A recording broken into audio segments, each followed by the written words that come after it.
Hello बच्चों, आज फिर से उपस्थित हूँ आपके साथ लेक्चर नंबर 3 लेकर के, यानी कि थर्मोडायनेमिक्स चल रहा था।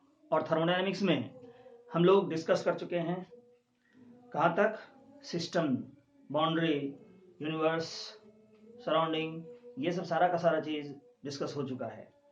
और पिछले क्लास में types of boundary, types of system, ये सब हम लोगों ने देखा था।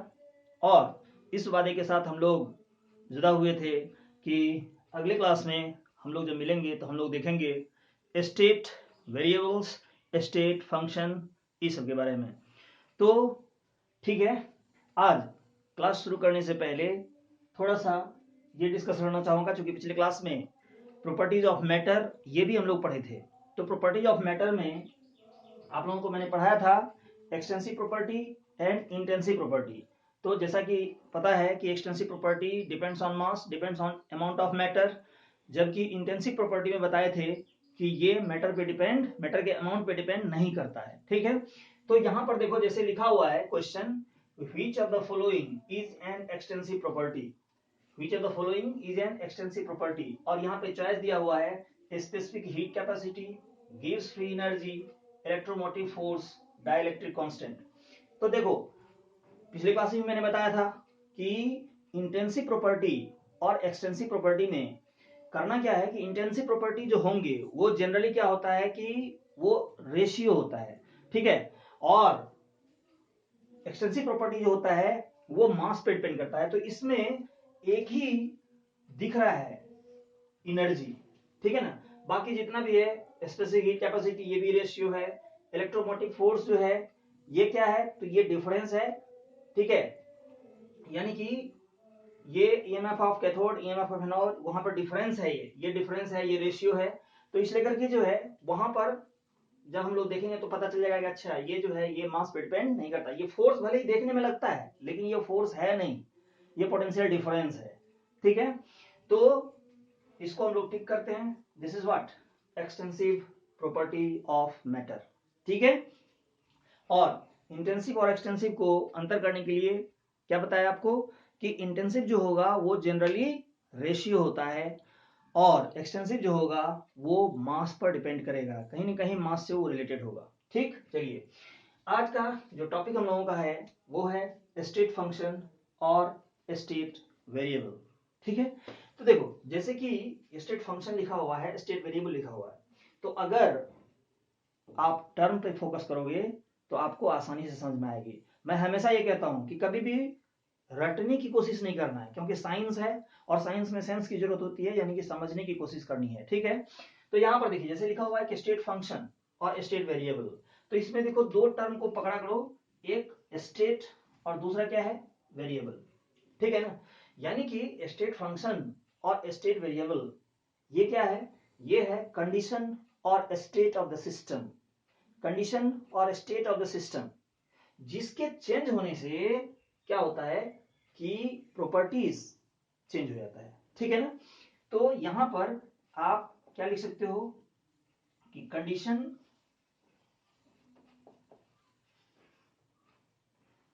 या state of system.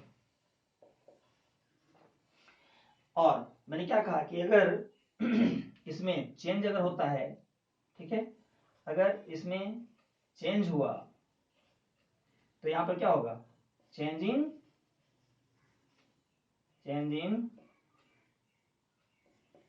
Thermodynamic properties,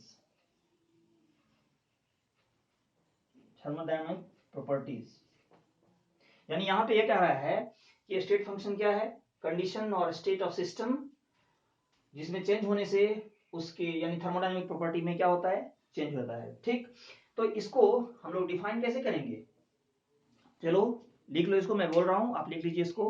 अगर बाय द वे छूट भी जाता है तो कोई दिक्कत नहीं, वीडियो को पॉज करके इसको लिख लीजिएगा कि स्टेट फंक्शन और state variable can be defined as, state function, state variable can be defined as the condition or state of system if they are changed, the properties of thermodynamic system changes। या हम लोग ये भी कर सकते हैं कि स्टेट फंक्शन और state variable can be defined as the condition और state of system changing of which may cause change in thermodynamic properties. ठीक है, ये है। अब ये स्टेट फंक्शन और स्टेट वेरिएबल, इसके अंतर्गत आता क्या क्या है ये जानना है। तो देखिए मैंने क्या कहा कि ये जो है ये स्टेट फंक्शन है और ये कंडीशन या स्टेट ऑफ सिस्टम है। तो इसमें जनरली क्या आता है कि जितने भी गैस प्रोसेसेस होते हैं, जैसे प्रेशर है, वॉल्यूम है, टेम्परेचर है, नंबर ऑफ मोल है, इंथैल्पी है, एनर्जी है, इंट्रोपी है, तो ये सब सारा का सारा जो है ये सब आता है किसमें, स्टेट फंक्शन में। तो यहां पर हम लोग कह सकते हैं क्या, examples of state function, examples of state function. इसमें क्या होगा, all the gas processes, all the gas processes like pressure, temperature, volume,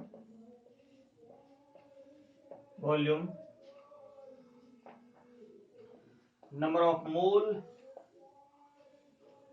जैसे प्रेशर को देखते हो P लिखा होता है, टेम्परेचर T, वॉल्यूम V, उसी तरह से नंबर ऑफ मोल है N, फिर आता है इंथैल्पी,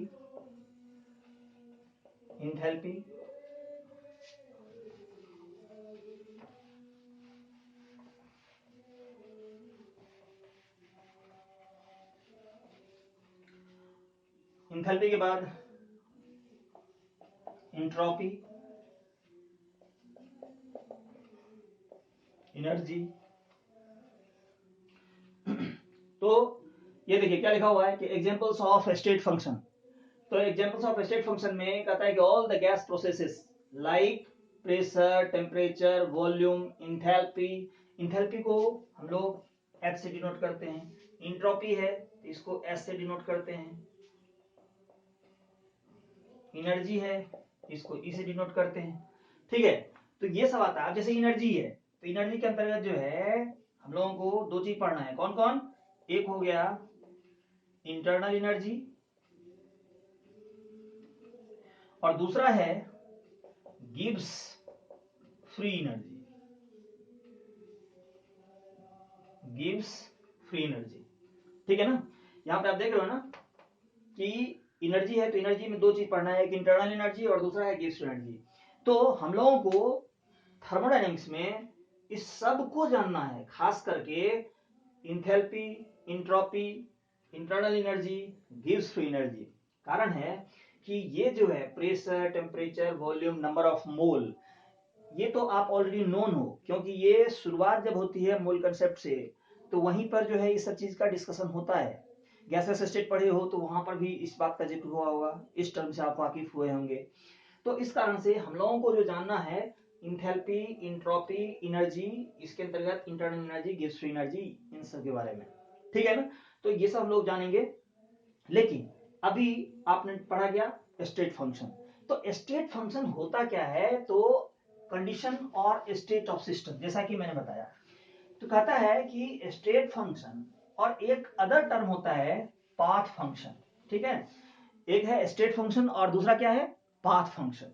तो यहां पर पाथ फंक्शन में क्या है और स्टेट फंक्शन क्या है, दोनों में डिफरेंस क्या है। तो देखो स्टेट फंक्शन जो होता है ये स्टेट ऑफ सिस्टम है और ये डिपेंड करता है initial and final state of the system, ये इनिशियल और फाइनल स्टेट पे डिपेंड करता है। जबकि पाथ फंक्शन जो है वो पाथ पे डिपेंड करता है। जैसे कि हीट और वर्क, आप कभी भी केमिकल रिएक्शन में कभी भी पाथ के दौरान आप निकाल सकते हो, वर्क डन नहीं निकाल सकते हो। लेकिन अगर ये एनर्जी है या इंट्रोपी है या इंथैल्पी है, तो इंथैल्पी में देखते हो, खास करके जब पढ़ोगे इस टॉपिक में, तो कभी भी हम लोग इंथैल्पी नहीं निकालते हैं। क्या निकालते हैं, इंथैल्पी चेंज। क्यों, क्योंकि केमिकल रिएक्शन के दौरान इंथैल्पी को कैलकुलेट करना बहुत ही मुश्किल है। हम लोग जब भी निकालेंगे तो क्या निकालेंगे, डिफरेंस, यानी कि enthalpy of product minus enthalpy of reactant, तो हमको निकलेगा इंथैल्पी चेंज, और ये पता चलेगा कि उस केमिकल रिएक्शन के दौरान कितना हीट एनर्जी खर्च हुआ, ठीक है ना।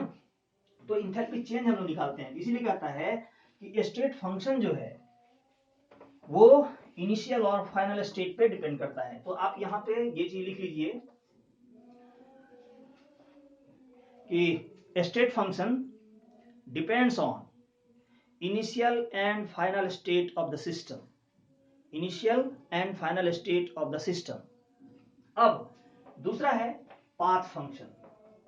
Path function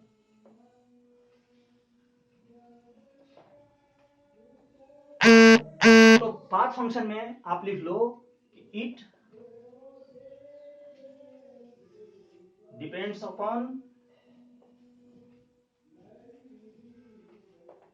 path. एग्जाम्पल क्या हो गया, heat and work done, heat and work done. यानी पाथ फंक्शन जो है ये पाथ पर डिपेंड करता है, और इसका एग्जाम्पल है हीट एंड वर्क डन। समझ में आ गया। तो अब देखिए हम लोग स्टेट फंक्शन सीख गए, स्टेट वेरिएबल जिसको बोलते हैं, और पाथ फंक्शन भी सीख गए।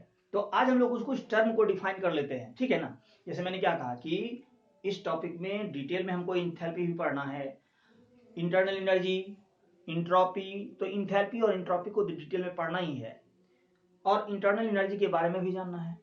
तो इंटरनल एनर्जी होता क्या है, ठीक है, इंटरनल एनर्जी क्या होता है, तो यहां पर लिख देते हैं इंटरनल एनर्जी। इंटरनल एनर्जी, ठीक है। अब देखो इंटरनल एनर्जी को बुक में यू से भी डिनोट करते हैं और ई से भी डिनोट किया जाता है। तो हम लोग ऐसा करते हैं कि हम लोग इंटरनल एनर्जी को ई से डिनोट करते हैं, ठीक है ना, ई से डिनोट करते हैं। और हमेशा ध्यान रखना है कि जब भी इंटरनल एनर्जी लिखेंगे तो वहां पर ई हम लोग लिखेंगे, ठीक है। चलिए इंटरनल एनर्जी है क्या, तो देखो मैंने क्या कहा कि फिर रटने की बात नहीं है, मतलब इंटरनल एनर्जी यानी अंदर का एनर्जी, तो अंदर में एनर्जी जितने भी स्टोर होंगे वो सारे के सारे एनर्जी के सम को हम लोग क्या कहेंगे, इंटरनल एनर्जी। यानी कि इसको जब डिफाइन करेंगे तो डिफाइन कैसे करेंगे, it is the sum of various kinds of energy, that is kinetic energy. से मान सपोज करो कि यहाँ पर इंटरनल एनर्जी बराबर अगर हमको पूछ दिया जाए इंटरनल एनर्जी, तो ये हो जाएगा kinetic energy, potential energy, rotational energy, vibrational energy, muscular energy, ठीक है, प्लस डॉट डॉट डॉट। यानी कि इंटरनल एनर्जी को हम लोग इस तरह से डिफाइन कर सकते हैं, ठीक है ना। तो आप इसका डेफिनेशन लिख करके तब ये लिखना, ठीक ना। पहले मैं जो बोल रहा हूं उसको आप लिख लो, उसके बाद इसको लिखना है। तो लिखिए इंटरनल एनर्जी क्या है, internal energy it is the sum of various kinds of energy, it is the sum of various kinds of energy like sum of kinetic energy, potential energy, rotational energy, vibrational energy, muscular energy, mechanical energy, so energy, ठीक है। तो ये जो है different type of energy के सम को हम लोग क्या कहते हैं, इंटरनल एनर्जी। तो फिर से इसको रिपीट कर लें कि it is the sum of various kinds of energy stored in a body, that is internal energy. और जैसा कि मैंने कहा इंटरनल एनर्जी क्या है, it is a state function, ये स्टेट फंक्शन है। और स्टेट फंक्शन है इसका मतलब क्या हो गया कि it does not depend upon path, it depends on initial and final state of the system, ठीक है। तो ये है आपका इंटरनल एनर्जी।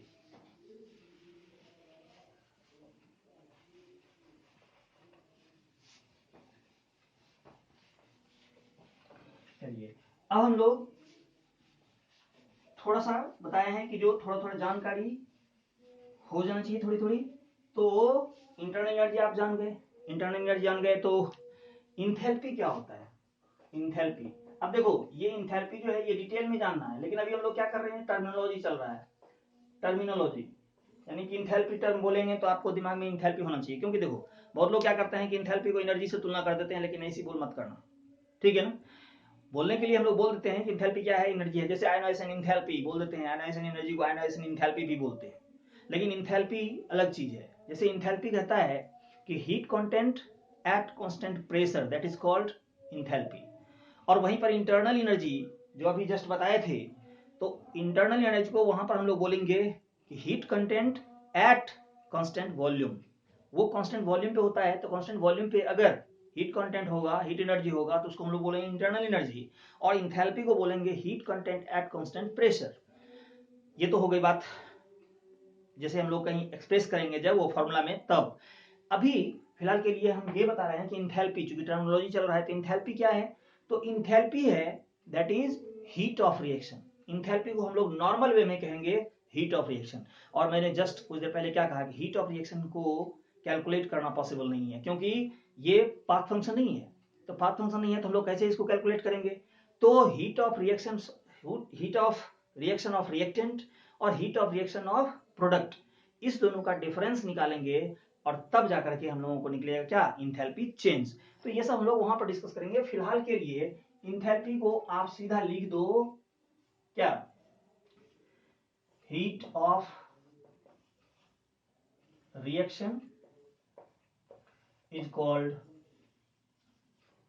इंथैल्पी। बस अभी फिलहाल के लिए बस इतना ही, ठीक है। और उसी तरह से ये इंट्रोपी है, इंट्रोपी को भी हम लोग पढ़ेंगे, इंट्रोपी को भी पढ़ना है, ठीक है ना। First law, second law, third law, zeroth law, सब लॉ ऑफ थर्मोडायनेमिक्स है, तो उसमें इंट्रोपी को पढ़ना है। लेकिन अभी फिलहाल के लिए इंट्रोपी होता क्या है, तो आप जान जाइए, इसको हम लोग कहते हैं रेंडमनेस, रेंडमनेस और डिसऑर्डरनेस।